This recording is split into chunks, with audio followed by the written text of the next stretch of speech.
Latest programme కోసం bell icon ని click చేయండి. దేవుడి దీవెనని పొందండి. పవిత్రాత్మ తండ్రి దేవునికే మహిమ కలుగును గాక. ఆమేన్. ప్రియమైన దేవుని బిడ్డలారా, ప్రభు క్రీస్తు యొక్క మిత్రులారా, ఈరోజు శనివారం మే నెల 30వ తారీఖు. యేసయ్య ఈరోజు మనందరితో మాట్లాడుతున్నారు. పునీత మార్కు గారు రాసిన సువార్త నుండి 11వ అధ్యాయము వచనములు 27 నుండి 33 వరకు.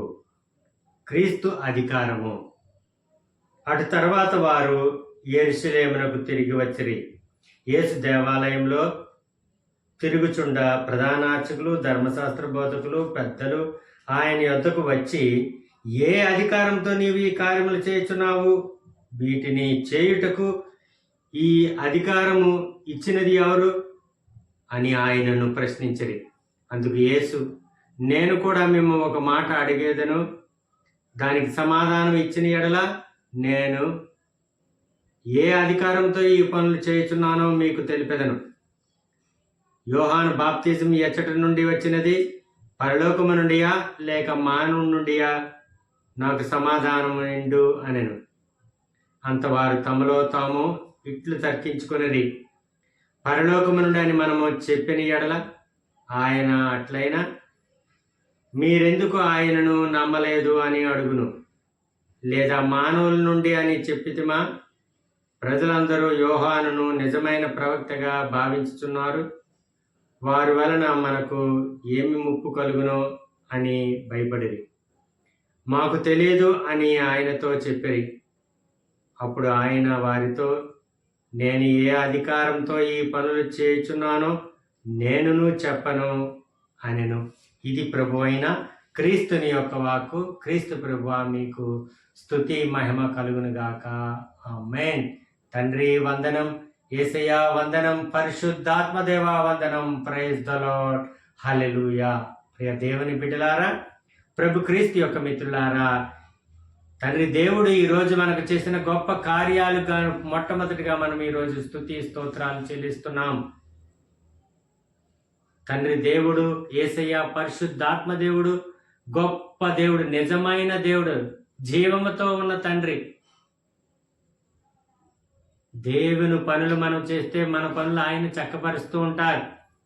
మనకంట ముందుగా వెళ్ళి ఆయన చక్కపరుస్తూ ఉంటారు. దేవునికి మహిమ కలుగును గాక. ఆమేన్. ప్రియ దేవుని బిడ్డలారా, ప్రభు క్రీస్తు ఈరోజు మనందరితో మాట్లాడుతున్న మాట క్రీస్తు అధికారం కోసం. అయితే ప్రభు క్రీస్తు శిష్యులు కూడా యెరూషలేము దేవాలయానికి వచ్చారు. వచ్చిన తర్వాత అటు తర్వాత యెరూషలేమునకు తిరిగి వచ్చిరి. యేసు దేవాలయంలో తిరుగాడుచుండగా ప్రధానార్చకులు, ధర్మశాస్త్ర బోధకులు, పరిసయ్యులు వీళ్ళందరూ కూడా మూకుమ్మడిగా గుమ్ముగూడి వచ్చి అడుగుతున్నారు, ఏ అధికారంతో నువ్వు చేస్తున్నావు? దేవాలయం చుట్టూ ఉన్న వారి అన్నిటిని కూడా వెడలగొట్టావు, వ్యాపారస్తులందరినీ పొమ్మని చెప్పావు, పావురాలు విసిరేసావు, చిల్లర డబ్బులు విసిరేసావు, నీకు ఎవడిచ్చాడు ఈ అధికారం? నువ్వెవడవే అని ప్రభు క్రీస్తును నిలదీస్తున్నారు. ధర్మశాస్త్ర బోధకులు, పరిసయ్యులు, పెద్దలు వీళ్ళందరూ కూడా అడుగుతున్నారు. అప్పుడు వెంటనే యేసయ్య కూడా అంటున్నారు, నేను ఒక మాట అడుగుతాను, మీరు చెప్తారా సమాధానం? అప్పుడు మీరు సమాధానం నాకు చెప్తే నేను మీకు తర్వాత సమాధానం చెప్తాను, అయితే అడగండి అన్నారు. అప్పుడు యేసయ్య అడుగుతున్నారు, యోహాను ఇస్తున్న బాప్తిజం ఎక్కడి నుండి వచ్చింది? పరలోకము నుండియా మానవుడి నుండియా అని అడిగాడు. అప్పుడు వాళ్ళలో వాళ్ళకి క్వశ్చన్ మార్క్ వచ్చింది. అమ్మో, ఇప్పుడు ఏం చెప్పాలి? పరలోకము నుండి అన్నావా అనుకో, అయితే మీరు ఎందుకు యోహాను బాప్తిజం తీసుకోలేదు? యోహాను బాప్తిజం మీరు నమ్మలేదు, ఎందుకు మీరు యోహాను నమ్మట్లేదు అని అంటాడే. అదే మరి భూలోకం నుండి లేదా మానవుల నుండి అని అన్నదా సమాధానం చెప్తాం అంటే ప్రజలందరూ కూడా ఆయన్ని నిజమైన ప్రవక్తగా విశ్వసిస్తున్నారు. ముందుకి వెళ్ళలేరు, వెనక్కి వెళ్ళలేరు, రెండు సమాధానం చెప్పలేకపోతున్నారు. ఆలోచన చేసుకున్నారు, బాబాయ్ ఏ సమాధానం చెప్పినా మళ్ళీ మన పేకకు తగులుకుంటుంది కాబట్టి ఏది సమాధానం చెప్పొద్దని చెప్పి వాళ్ళు మాకు తెలియదు, ఆ విషయం మాకు తెలియదు, యోహాను కోసమా మాకు తెలియదు, ఆయన పరలోకం నుండి వచ్చాడా, భూలోకం నుండి వచ్చాడా, లేకపోతే మనుషుల నుండి వచ్చాడా, మానవుల నుండి వచ్చి మాకు అనవసరం, మాకు తెలియదు అని ధర్మశాస్త్ర బోధకులు, పరిచయులు, పెద్దలు వీళ్ళందరూ కూడా ప్రభు క్రీస్తు చెప్తున్నారు. అప్పుడు వెంటనే యేసయ్య కూడా అంటున్నారు, మీరు సమాధానం నాకు చెప్పలేదు కాబట్టి నేను మీకు సమాధానం చెప్పవలసిన అవసరం నాకు లేదు. నేను సమాధానం చెప్పను. నేను ఏ అధికారంతో ఈ పనులు చేస్తున్నానో మీకు చెప్పవలసిన అవసరం లేదు, నేను చెప్పను అని యేసయ్య వాళ్ళకి కొండ బద్దలు కొట్టినట్లు సమాధానం ఇచ్చున్నారు. ప్రియ దేవుని బిడ్డలారా, మరి యేసయ్య ఈరోజు మనందరితో పలికిన ఈ మాట, ఆయనకున్న అధికారాన్ని మనం గుర్తించాలి. ఇహ పరలోకాల్లో నాకు అధికారం ఇవ్వబడినది అని ప్రభు క్రీస్తు మనకు తెలియజేస్తున్నారు. అంతేకాకుండా మన అందరి కోసం ఆయన ప్రార్థన చేస్తున్నారు. తండ్రి, నేను మీ దగ్గరికి వస్తున్నాను, కానీ వీళ్ళు ఇక్కడే ఉంటారు. అలానే ఇల్లు కూడా మన దగ్గర తీసుకుని వెళ్ళిపోమని చెప్పటం లేదు. కానీ తండ్రి, వీళ్ళని దుష్టుడి నుండి కాపాడండి. ఎంత గొప్ప ప్రార్థన మిత్రులారా మన కోసం చేస్తున్నారు యేసయ్య. దుష్ట యదవుల నుండి, దుష్ట శక్తుల నుండి మనల్ని కాపాడమని తండ్రి దేవునికి యేసయ్య ప్రార్థన చేస్తున్నారు. అందుకే యేసయ్య ప్రతి క్షణము, అనుక్షణం, ప్రతి దినము కూడా సైతాను బారి నుండి, దుష్టుల బారి నుండి మనల్ని కాచి కాపాడుతూ ఉంటాడు. ప్రైజ్ ది లార్డ్, హల్లెలూయా. దేవునికి మహిమ కలుగును గాక. ఆమేన్. ప్రియ దేవుని బిడ్డ, ఈరోజు నువ్వు దేవుని విశ్వసించావా?